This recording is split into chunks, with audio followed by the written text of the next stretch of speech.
I'm Brian Hallett here, and I'm with Pro Video Coalition, and I'm talking to Gabe, and we are talking about a topic that is, I'll be honest, is a weakness for me, and that is sound design.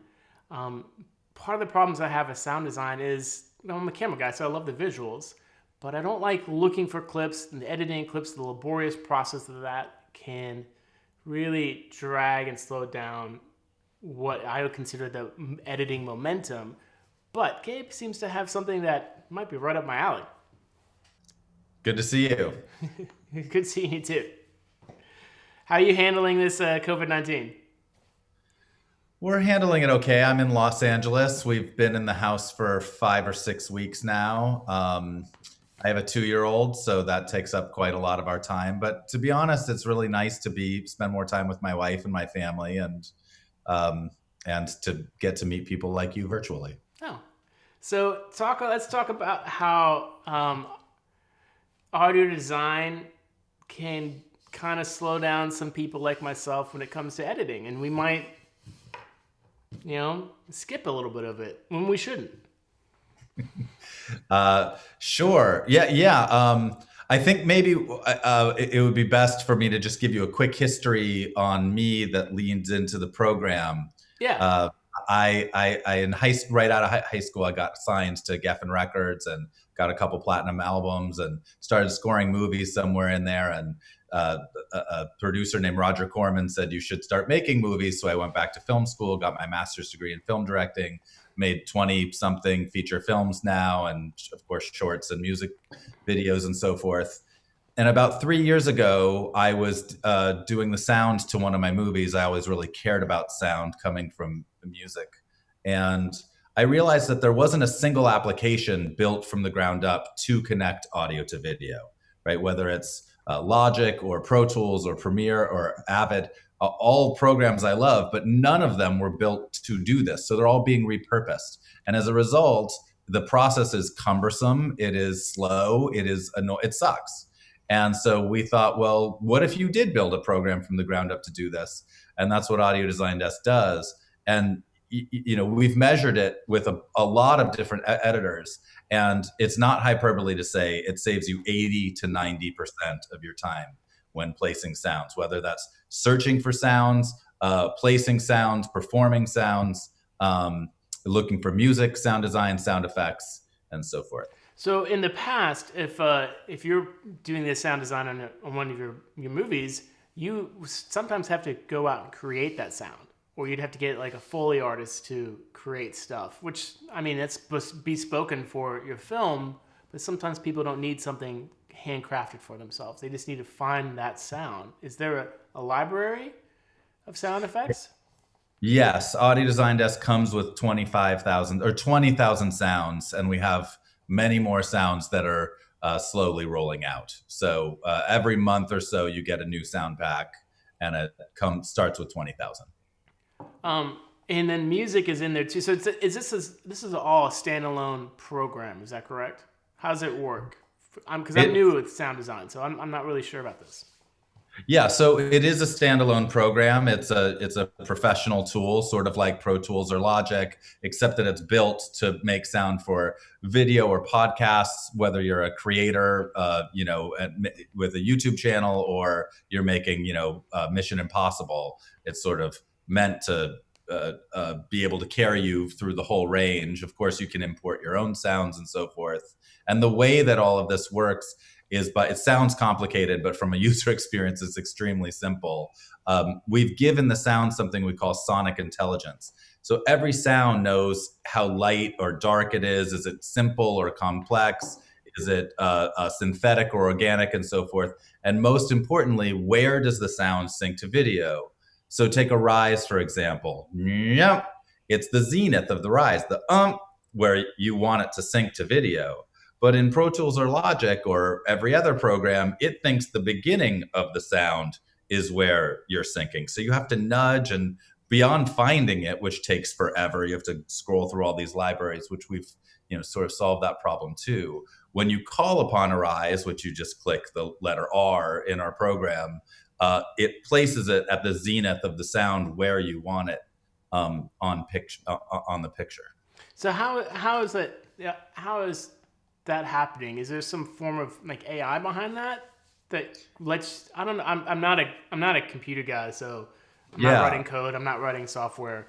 I'm more of Yeah. a experiential. Take the camera out and experience something and shoot it. So you might be talking to a complete idiot, and that would be me. So Certainly not. I think yes, there's some AI behind it. There's also a little bit of machine learning behind it, but from the user experience, it's just you click R and a rise comes in. You click H and an H comes in. You press D and a drone comes in. So all of these kind of standard types of sounds that you need are simply mapped across the keyboard, and then you can place your own sounds on the numbers on your QWERTY keyboard. So let's say you were doing footsteps, which is something that I've struggled with in every one of my movies. You can take it. You can search like footsteps, concrete, barefoot, and then a whole bunch of footsteps will come up. You can drag those or click a button and place those on number one. And then as you're watching your video, and you can watch in third speed, half speed, full speed, whatever, you can perform those footsteps and it'll go left, right, left, right, left, right, all the way until you're done performing them. Beyond that, if you're really want to get more in depth, you can just copy those footsteps onto another channel. So now you've got two layers of footsteps, and replace that second set with gene noises. So you're hearing the legs wipe across each other. And so as you start to, and let's say somebody's got some keys or some change in their pocket, you can then lower it again, replace those sounds with some change, and all of a sudden you've got this really three-dimensional sounding experience of just somebody walking across the room. So, like, let me ask you a question. When you were talking about the footsteps and the left, right, and the keystrokes, would you be like hitting a key for each one? How would that work? Yes. So you would be watching the video, whether it's in third speed, half speed, full speed, and as you're watching it, you're performing it like a Foley artist would. So you're just watching it and clicking the number one in this case, or you can map it all across and hit 1, 2, 3, and 4 at the same time. Audio Design Desk then looks at those sync points, places those sounds on those sync points, and instantly, rather than dragging in a big stem of footstep, chopping them up, going and placing them at the right time, because ADD knows where the sync point is, you are able to perform, place, and replace sounds. That's an incredibly fast way to work, because I was a student filmmaker. I went to art school, and I've put in what was probably inappropriate footsteps for each scene, because you're a student, you don't know the whole process. But I remember like editing them in one at a time, and that was such a slow process. I didn't even want to add key noise or gene noise or anything else, because you're just like, for some people, they don't have that kind of focus, because for whatever reason. But that's not just is there a way to mix that audio as well? Like Pro Tools, you can mix. Can you do that as well? Yeah, so we have automation tools. You can put plugins on things. We also took some things from video applications that aren't in audio applications. For example, in video applications, you can put an effect like a reverb or a delay on a single region, not just on the whole track. And in Pro Tools, it really wants you to put like a reverb on the entire track. Well, what if I only want a delay on that one footstep or on that one, door slamming? Yeah. So we have region effects as well as track effects. We have kind of basic automation. It's not as advanced as Pro Tools is, from an automation standpoint, but certainly to get your basic mix and to get you dialed in, you can do it all very quickly in Audio Design Desk. So again, excuse my inexperience with audio, but when you talk about automation, can you kind of explain that to me, like what that would be doing? Yeah. So that kind of graph, the volume graph, where you want to turn things up and turn them down.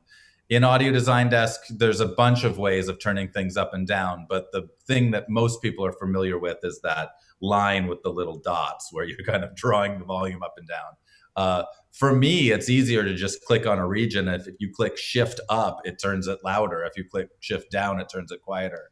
We're trying to make it for you. If you took my 10-year-old, for example, uses this program all the time, And she didn't know about sound design. I gave her maybe a 5-minute lesson where I said, "What do you think a drone is?" And she was like, "Drone." I said, "Yeah, that's a drone." I said, "What's a hit?" She said, "Hit? Yeah, that's a hit." And so you realize that these terms are sort of ubiquitous, whether or not you know about sound design. And so she uses it all the time to rip videos off of YouTube and start to, perform. And she'll take Ozark, and suddenly no one else made Ozark. It's her show, by clicking a couple of buttons and creating a sonic experience. That's really telling that a 10-year-old can take this program and create something that years ago would, you'd have to go talk to a facility, or have Pro Tools yourself, or sit in, like, God forbid, in an Avid and try to create your own sound design in a video editor, which is not ideal. I mean, you can do it, but it's not ideal, and you don't get all the tools. What else am I missing that you would like to talk about? Because I'm sure there's much more. Yes. So we've meant to kind of, our goal is to make it easy and inspiring. So a couple of things to mention are, all the time you're in a place in your movie or your video where you need a specific sound. So I described how you could perform sounds, but those would only be for repetitive sounds. Let's say a bookshelf falls over and you need the sound of that bookshelf falling over. The way it currently works is you go out into a library, or you go into a library that's in your bin, and you're searching for that sound. Maybe if you're lucky, you can search with some search terms. You're double clicking on the sounds, you're trying to find them, you find it, you drag it in. In Audio Design Desk, you're at that point, and from that point in the timeline, you click a button and a window pops up, and you type in bookshelf, or debris, or whatever it is that you're looking for the thing falling. And right there in the timeline, in the space where you want that sound, you can audition them and then place. Similarly, often you need to replace sounds. And so, you're listening down, you did your first pass, and you're like, I don't know about that hit, or I don't know about that drone or transition. In the old way, you'd have to go back to some bin and search through those sounds. In Audio Design Desk, if you click on the transition you want to replace and you press Shift R, all the other transitions show up right there. And so right from the sound itself, you can audition, you hit replace, and of course, because Audio Design Desk understands sync, it places it in the right place immediately. So something that takes 6 or 8 steps using today's tools should be 1 step or 2 steps in Audio Design Desk. And then the couple of other things that we're attempting to fix, and we think we've fixed, are things like finding the right music. The way that a lot of music supervisors work right now, for example, is they're watching the movie on a QuickTime while they're in iTunes, listening to their iTunes library, going through, creating a selects bin. They find 20 tracks that they like, then they take the selects bin, they bring them to Pro Tools, they export them for their producers or directors to listen to. In Audio Design Desk, in real time while you're watching the video, you can just place and replace and audition music. And if you like it, you press Option F and it creates the select bin for you. And because Audio Design Desk has this intelligence, and this is the final piece I haven't quite explained, and it's easier to show than it is to explain, but you can click on the word comedy, and then as you're replacing, it'll only give you comedy music. You can click on action, and now it'll just give you action music. You can say, I want this to be intense music, and click intensity 4 and 5, and it'll only give you intense music. And the same goes for making your sound design passes. So you've done something with hits and rises and transitions and drones and pulses. Because it knows where the sync points are, you can say, I want this to be synthetic and I want it to be intense. And then you click replace, and Audio Design Desk will create an entirely new composition for you instantly. And the real magic of it, this is the coolest part, is if you opt in, it starts to pay attention to what sounds you like, which ones you keep. And so over time, it gets to know you and the kind of sounds that you like. And it uses all of that metadata to start to push you the types of sounds that it thinks you're going to be into. And so it really is meant to be a creative tool. Every application out there right now is manual. And this application really does have some intelligence inside of it. And if it's free to download, so 30-day free trial. And I think in a month or 6 weeks, we will have an actual free version that people can use, permanently for free. You will see that it becomes a creative collaborator. It's more than just a application. It's a friend. So you can download it for free for now for 30-day trial. How does the pricing work for that then? Is it you pay for the sounds that you use, the music you use? How's that work? Yeah, so there's two pricing tiers currently. There's a $15 a month pricing tier and a $30 a month pricing tier. They both come with 20,000 sounds, with monthly updates for the $30 tier and quarterly updates for the $15 tier. And it's AAC sounds for the $15 tier, wave sounds for the $30 tier. And also the $30 tier gets a couple of professional tools like AAF and XML export if you want to throw everything back into Premiere or whatever you're editing in, and a couple of other professional tools. There's an amazing tool, which is a simple tool. I don't know why all the other programs don't have it, but it creates a cue sheet for you all the time, especially if you're making feature films that are going to festivals or whatever. You have to create your cue sheet to send to ASCAP or BMI. This is in the click of a button, it'll do that for you. Oh, that's actually really easy because ASCAP and BMI here in Nashville with us, but so I know a little bit about that side of the world. But it's an easy thing and important thing to do, to be able to hit that and send that off and be like, you're done. You don't have to pay someone to take the time and write it all out in an Excel spreadsheet or whatever way you do it. $30 and $15 seems really inexpensive for an incredible sound design tool. I mean, to me, it sounds like too good to be true. That can't be the case, right? I mean, no, it is too good, and it's true. No, we believe that once people start using it, there's going to be this mass influx. I mean, for example, we're working with a lot of high school kids right now, which is so fun to see these inspired young minds, creating and using our tool creatively. And so we wanted to find a price point that was affordable enough for, people that are hobbyists or people that are, going to dabble in it, but where we could keep the lights on.